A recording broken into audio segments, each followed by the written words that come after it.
Hello, hello. Sorry, what the fuck was that? Hello, hello, YouTube. It's your boy GZTV. I didn't know I was going live yet, but we're here. We have Black Mirror. We're here to talk about the fourth episode of season three. We got the critical reception. Kind of what I think. We got the plot. Yeah, let's get into it. It's a very interesting concept, and again, Black Mirror just blows your mind every time they think of a new concept for an episode. It's just great. I mean, this is why I watch the show in sequential order because they're always adding new elements. The production value is going up. You can really see the evolution of this show. So in 1987, a shy young woman named Yorkie, played by Mackenzie Davis, visits the nightclub Tucker's in San Junipero, which is like someplace in California. I think that's like a party town. There's bars everywhere, crazy nightclubs, that sort of thing. So Kelly, played by I think Juju Mabathara. If I'm butchering her name, I'm sorry, but shout out to you for being in this. A vivacious party girl. I mean, she goes out on the town all the time. She rebuffs the advances of Wes, played by Gavin Stenhouse. Wow, Gavin's getting rejected, huh? I mean, I'm shooting 0 for 0 from the field, so to talk. So like she's, so this is the West guy's trying to talk to her. She's like, no, get the fuck out of my face. Kelly and Yorkie dance, but Yorkie becomes uncomfortable and leaves the club. We're not really sure why. It seems like she has this sort of like social anxiety, maybe, and she's not super comfortable. She needs like her way guided through this whole thing. I don't know. Kelly follows and sexually propositions Yorkie, who declines, saying she is engaged. Well, I mean, I guess so, but they still kind of have feelings for each other. Obviously, there's like a whole relationship that's brewing. It's like lint on my fucking shirt. Good thing I have a camera because I can see that. But the following week, Yorkie returned to the bar and observed Kelly flirting with another man. She gets kind of like jealous in a way, maybe. I don't know. Yorkie and Kelly reunite in the bathroom, kiss there, and end up having sex at Kelly's beach house. This girl has like a fucking amazing beach house. Man, I wish. This movie really makes you like yearn for paradise. Like, cause wow, could you think if this was an actual thing? And we'll get to the twist. We'll get to like the whole kick of the episode here. We're just kind of talking about the story in this world. But yeah, Yorkie confesses that it was her first time having sex, and Kelly reveals that she was once married, so she's been through the whole nine. You know. Yorkie's apparently a virgin. I guess she's dying a fucking virgin too, because we'll see in real life. She's on her deathbed, and we'll get to that in a little bit. There's a lot more to this episode than what's on the surface. Really, when I was first watching this, I was super confused because I was like, okay, where the hell are we going with this, you know?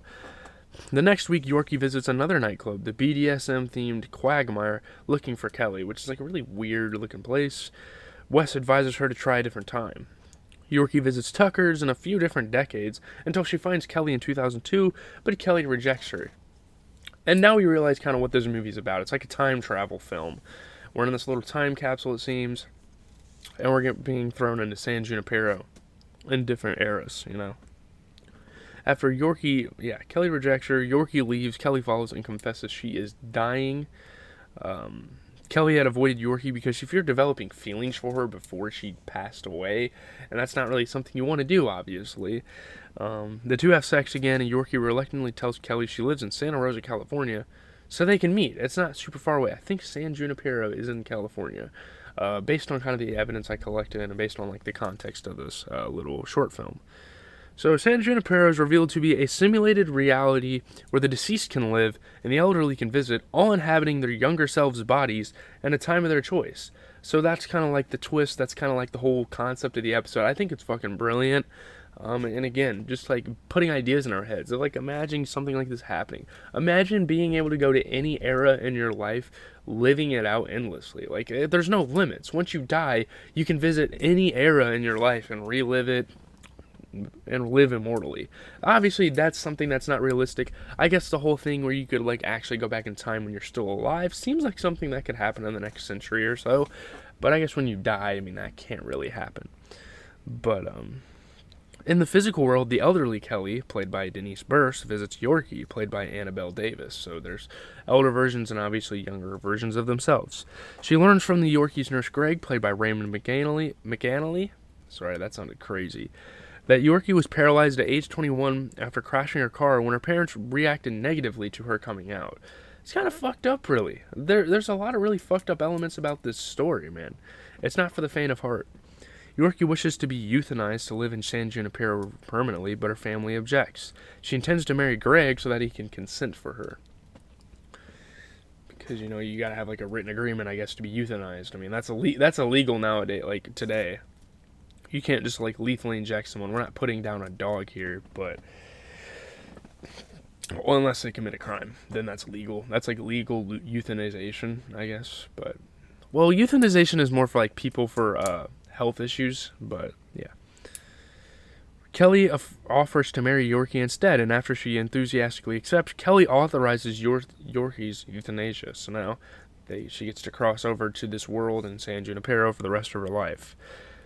And the idea of forever, it seems kind of, I don't know, man. You know, Kelly makes some good points when they meet here later in this little film.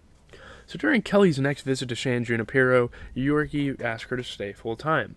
Pretty much get euthanized. Kelly says she plans to die without being uploaded to the simulation. Her husband chose the same fate because their daughter died before San Junipero even existed.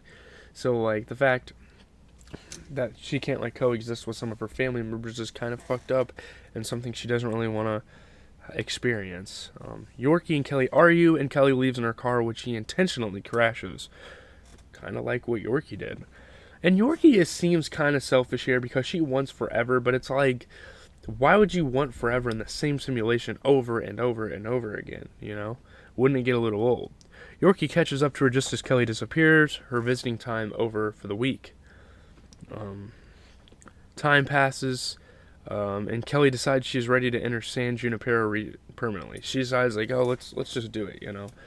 This girl loves me, we have feelings for each other, I guess we're doing it. So she's euthanized and buried alongside her family, and she happily reunites with Yorkie and San Junipero. Honestly, a beautiful ending, but just the idea that you're, like, immortalized and you're, like, looking at your young life, it's so fucking depressing. It really plays on this idea of, like, being elder and, like, yearning for your past. I don't know. It's super interesting. I really like this film. Short film, whatever you want to call it. Really solid. I got a lot to say, you know, review-wise. This is probably one of the better ones, for sure. I mean, it's up there. I might say that every episode, honestly. I don't know. It's an emotive presentation of a love story with a happy ending, which is great. People love happy endings, of course. Black Mirror delivers an uncharacteristically uplifting and enjoyable ending in San Junipero, an especially bright and sweetly surprising episode that benefits greatly from its vibrant lead performances. There's so much happiness here, there's so much joy, but again, there's still, like, this underlying theme of, like, I wish I was who I used to be. I don't know. It's got me on the fence here. It's pretty good. A lot of people, you know, talk about it. I mean, it's one of the better episodes, one of the most beautifully cinematic episodes of television for the time. I think it's pretty great for something that came out in 2016. You know, obviously the leading performances were awesome. You know, the couple's chemistry, the pair concisely communicate a whole lifetime of angst and desires. I think it's awesome. I mean, the strong acting keeps the audience interested prior to the plot twist. The understated, pitch-perfect performances for making the characters' relationship feel genuine. Yeah, the emotional range was awesome. I mean, the two leads, obviously, playing Kelly and Yorkie, they give fierce and vulnerable performances. You know, they pretty much anchor the episode. Without them, like, what would this show, what would this be? Because, like, they're not even, like, real people, but they still carry so much weight in this episode. Yeah, I don't know. You know, the characters' dialogues was mad, but, I mean, the ending is emotional due to Mbatha Raw's vivacity and conviction. You know, the episode is not really super... I mean, it's pretty original. I mean, it's great. I mean, it's got perfect casting, the emotion of the acting, awesome. I don't know. Let's see. The episode's plot twist was pretty good. I mean, the twist is ingenious. It's captivating. There's more to the episode than its twist. You know, Harris was great in, like, unfolding the story and all that stuff. You know, the developments in the story are refreshing as they're not presented as twists. I mean, I like how the episode kind of finds a balance between revealing information and making the audience care about the characters. You don't want to just have shock value the entire time. There's my dog. You don't want to just have shock value the whole time. You want to actually have a emotional connection and make someone feel something when you watch the show.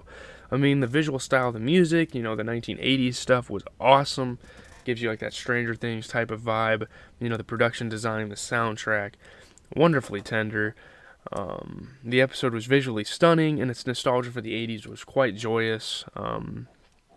I liked the emotion. I mean, I really did. It ventures into a new genre for the show, really. You don't really get this much emotional connection with other Black Mirror episodes, and I think this is where they're evolving. Again, as the episodes kind of go on, I'm sorry, I'm losing focus. I'm moving around a lot.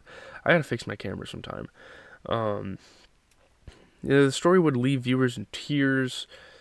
You might cry watching this. Like, if you're an emotionally sensitive person, obviously I don't really cry like that, but like, if you might cry, dude. The episode is extremely moving. It's breathtakingly and tear-jerkingly human. The episode's poignancy. I mean, it's genuinely moving. I mean, the episode demonstrated that the show can tell stories without a dark tone.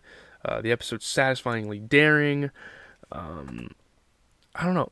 Some people say the episode's central conceit has been widely used from the science fiction genre, I guess like this time travel concept.